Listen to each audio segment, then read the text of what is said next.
तो आपको पता ही है कि हर घर के कुलदेवी और कुलदेवता होते हैं और एक कुलदेवी और कुलदेवता पीढ़ी दर हमारे घर में पूजते हैं। जैसे हमारे घर के कुलदेवता बाबा जहारवीर हैं, गोगा जहारवीर, ऐसे ही हमारे घर की कुलदेवी माता शीतला है।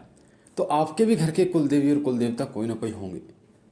वो कुलदेवी और कुलदेवता आपके पीढ़ी दर पीढ़ी पूजते आ रहे हैं और हमारे माता पिता हमारे कुलदेवी और कुलदेवता की ही पूजा करते हैं, जिसके कारण उनके अंदर उनकी जो अंश है वो विद्यमान होता है और हमारे अंदर भी उनका एक अंश विद्यमान होता है, क्योंकि उन्हीं के आशीर्वाद से हमारी उत्पत्ति होती है कहीं ना कहीं।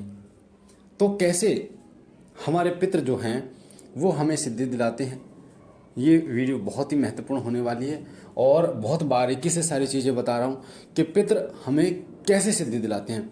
पितरों की पूजा का विशेष प्रावधान है, आपको भी पता है। भगवान श्री राम ने भी पितरों का तर्पण किया, भगवान श्री कृष्ण ने भी पितरों का तर्पण किया। बड़े बड़े जो पुरुष रहे हैं उन्होंने अपने पितरों का तर्पण किया है, पितरों की पूजा की है। और पितृलोक भी है, पितृलोक में हमारे पितृ वास करते हैं। जो पितृ बिल्कुल शुद्ध हो जाते हैं और पितृ योनि को प्राप्त होते हैं, वो पितृ योनि को प्राप्त होकर और पितृलोक चले जाते हैं। और पितृलोक के जो स्वामी हैं वो आर्यमान हैं।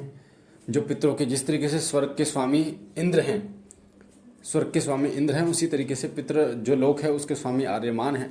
तो पितृ हमें कैसे सिद्धि दिलाते हैं? होता क्या है कि जब आपके पिताजी या मेरे पिताजी हम किसी देवी या देवता की पूजा करते हैं, तो पूजा करने के बाद अगर वो मृत्यु हो जाती है उनकी, उसके बाद मृत्यु होने के बाद, क्योंकि उनके पास भक्ति तो होती है, उन्होंने पूजा की है, भक्ति की है, या कई तो ऐसे भी होते हैं जो भगत होते हैं, सवारी जिनके ऊपर होती है, जिनके पास कोई सिद्धि होती है, जिनके पास कोई शक्ति होती है। और जब वो पूजा करके किसी न किसी वजह से या फिर एक समय आने पर जब उनकी मृत्यु हो जाती है, तो वो भक्ति के अंश उनके पास होते हैं। और जब हम उनकी पूजा करते हैं, जब उनको मनाते हैं, अपने पितरों का तर्पण करते हैं, तो अगर हम उसी शक्ति की उपासना करते हैं जिस शक्ति की हमारे पितरों ने उपासना की, तो हमें वो शक्ति बहुत ही जल्दी प्राप्त होती है। आपने सुना होगा कि किसी के घर में पीढ़ी दर पीढ़ी गद्दी चलती है, तो जो पीढ़ी दर पीढ़ी गद्दी चलती है वो एक ही शक्ति की चलती है। और वो क्यों चलती है पीढ़ी दर पीढ़ी?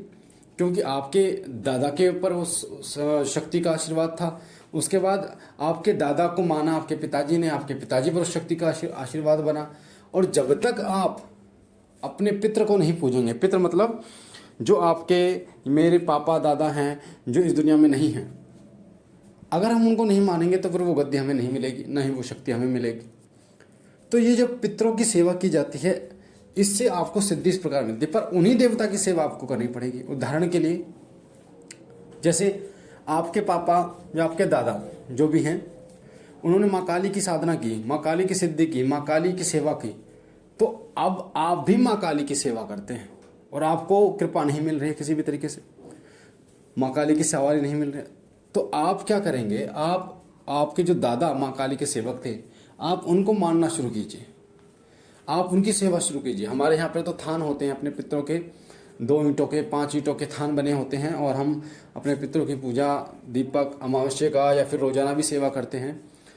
तो हम वहाँ पर पितरों की पूजा करते हैं। हो सकता है किसी के घर ना बनते हों, पर हमारे गांव में रिवाज है, हर घर में पितरों का स्थान पाया जाता है और पितृ बड़ी कृपा करते हैं सब पर। तो आपके जो पितृ हैं ना, जो जिसने साधना की है उस शक्ति की, अगर आप उस शक्ति की पूजा करते हैं तो आप अपने दादा का सहारा लेकर उस शक्ति की सवारी बुला सकते हैं। अपने दादा का सहारा लेकर उस शक्ति को बहुत आसानी से प्रसन्न कर सकते हैं। जिस तरीके से गुरु होते हैं, अगर गुरु के कोई इष्ट हैं, मान लीजिए गुरु के इष्ट भगवान शिव हैं, तो अगर आप भी भगवान शिव की उपासना करते हैं और आपके गुरु भी, इसलिए बोला जाता है कि अगर आप गुरु बनाएं, आप उनको गुरु बनाइए अधिकतर जो आपके इष्ट की उपासना करते हो, तो बहुत जल्दी आपको उनकी कृपा मिलेगी। अगर क्रॉस होगा, वो किसी और की करते हैं, आप किसी और की करते हो, तो उसमें समय लगेगा। अगर आपके गुरु एक ही शक्ति की उपासना करते हैं, आप भी उसी शक्ति की, तो बहुत जल्दी कृपा मिलती है आपको, बहुत जल्दी सवारी मिलती है, बहुत जल्दी उनके दूत मिलते हैं।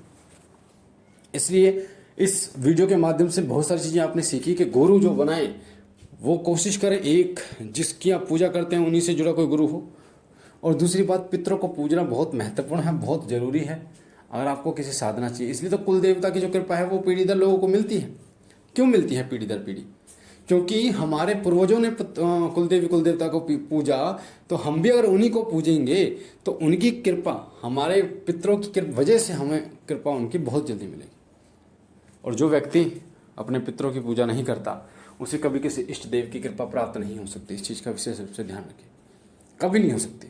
क्योंकि पितर एक वाहक के रूप में, संदेश वाहक के रूप में काम करते हैं। हमारे संदेश को हमारे इष्ट तक पहुंचाते हैं, उनके संदेश को हम तक लेके आते हैं और हम पर कृपा करते हैं। क्योंकि हम तो सहशरीर उनके पास जा नहीं सकते, तो पितृ जो हैं वो सक्षम होते हैं उनसे बात करने में, उनसे मिलने में। तो पितरों के माध्यम से आप पहुंचा सकते हैं। और ये तरीका आप अपनाइए, अपने पितरों को जरूर मनाइए, वो आप पर कृपा करेंगे, अनुग्रह करेंगे और आपको शक्ति के दर्शन भी होंगे और वो शक्ति भी प्राप्त होगी और सवारी भी उनकी मिलेगी, जरूर मिलेगी। तो मुझे आशा है ये महत्वपूर्ण जानकारी आपको पसंद आई होगी। पहली बार चैनल पे हैं तो चैनल को लाइक कीजिए, शेयर कीजिए, सब्सक्राइब कीजिए और शिव कृपा परिवार से जुड़िए। हम मिलते हैं एक नई जानकारी के साथ, तब तक के लिए ओम नमः शिवाय, ओम नमः शिवाय, ओम नमः शिवाय।